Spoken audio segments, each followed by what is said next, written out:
Okay, let's return to the shutdown price once again.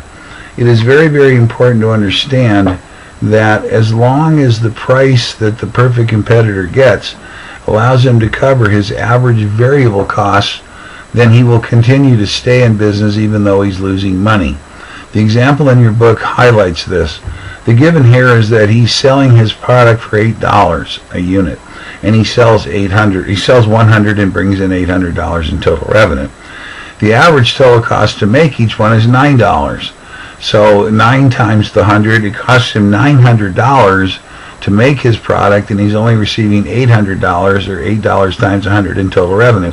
So if he stays in business, he's losing $100. The difference between the average total cost of $900 and his revenue of $800. Of the $9, the given is of the average total cost to make it of the $9, 7 of the 9 is average variable cost, and 2 of the 9 is average fixed cost. Which means, if he decides he's going to go out of business, he still has a $2 average total cost that he has to cover. $2 times 100, he would have an average total cost of $200.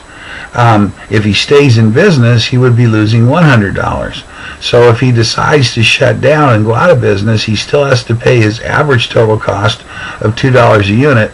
2 times 100 is $200. Therefore, by staying in business, he would lose $100. By shutting down, he would lose $200. The difference between the $9 total cost, the $7 average variable cost, and the $2 average fixed cost. So the given here is, as long as the perfect competitor can bring in enough money to cover his average variable cost, the average variable cost to make it, he will lose less by staying in business than by shutting down. That is why when we look at the supply curve, we'll notice that they're only including that portion of the supply curve above the average variable cost curve for that reason.